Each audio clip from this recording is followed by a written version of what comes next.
Zero Tolerance is a first-person shooter developed by Technopop and released by Accolade in 1994 for the Sega Genesis and Mega Drive. In the distant future, mankind has mastered space travel and colonized the rest of the solar system. There are colonies, mining facilities, and even the Planet Defense Corps military defense system. When the spaceship Europa 1 is attacked by unknown extraterrestrials, the Planet Defense Corps calls in Zero Tolerance, a crack squad of 5 highly trained military commandos. You play as one of the commandos, each with different specialties, and your job is to infiltrate the space station and take out the alien attackers. The attacks have also damaged the cooling system in the space station because, aliens. The goal is pretty straightforward. Destroy all the enemies in each area and then proceed to the next area. The controls are as good as they can be for a 16-bit first-person shooter and very responsive. You can move around with the D-pad, scroll through your inventory, crouch, and if you hold down the A button you can strafe left or right, which is very helpful. First-person shooters were a rarity on the Sega Genesis, and although it definitely puts a load on the processor, I feel like they did a really good job here. The game runs as well as it can and is still very much playable today. They lowered the draw distance a bit and decreased your actual screen size significantly to ease up on the burden for the console.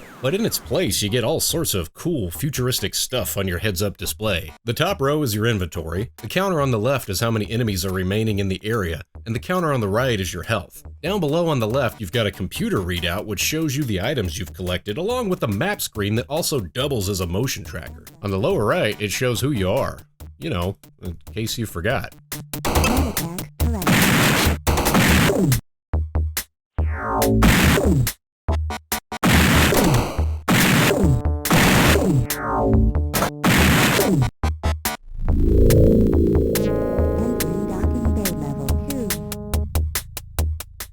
You don't really have extra lives in this game, and basically if you die, you can just select another one of the 5 main characters to play. If all 5 die, then it's game over, but the game does have a fairly liberal and easy-to-use password system. Overall, I have to say I enjoyed this game a lot. I grew up playing the Super Nintendo version of Wolfenstein 3D, and also had the SNES Jurassic Park, so it was easy for me to slip back into playing a 16-bit 3D level like this, although I understand if modern gamers might think this is a bit ugly. Personally, I think it looks great. The enemies are a little bit muddled to look at, sure, but overall the level designs are interesting and keep gradually getting more complex as the game progresses. There's also a variety of levels, from spaceship interiors to eventually buildings and rooftops. It's all very colorful and unique. I was also impressed by the fact that they were able to cram 40 levels into this game. To put that in perspective, they could only get 22 levels from the original Doom into the Super NES port. I really didn't mind the decreased draw distance, and in some situations it actually adds to the tension. Like here for instance, you have to kind of creep through the levels slowly rather than going in all guns blazing. When an enemy spots you, they make a sound, and then you know to back up and look around, or start shooting wildly in a sweaty panic. This lends itself more to my personal first-person shooter playstyle of taking my time and trying to be all stealthy. Sneaking around, taking out the bad guys is very satisfying, and you get a decent variety of weapons to choose from.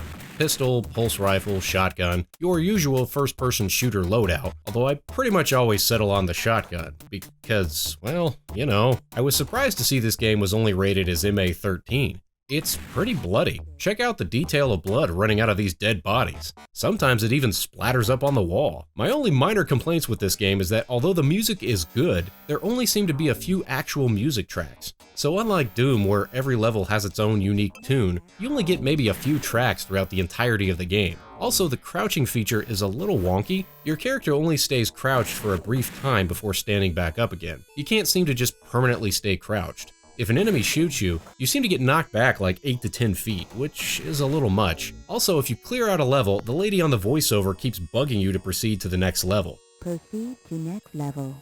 Proceed to next level.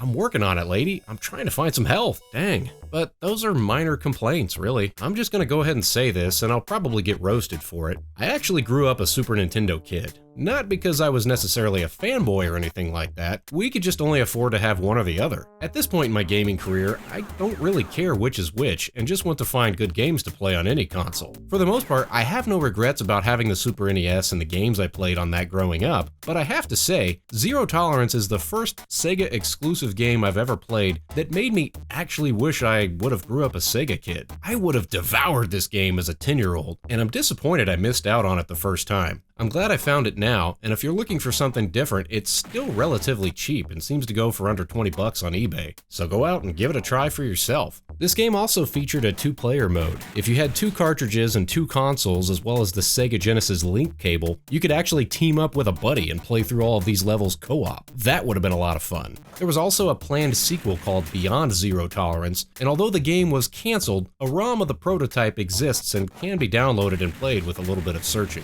What do you think? Did you play this one growing up? Hey, thank you for watching, and we'll see you next time on Friday Night Arcade. Shotgun collected.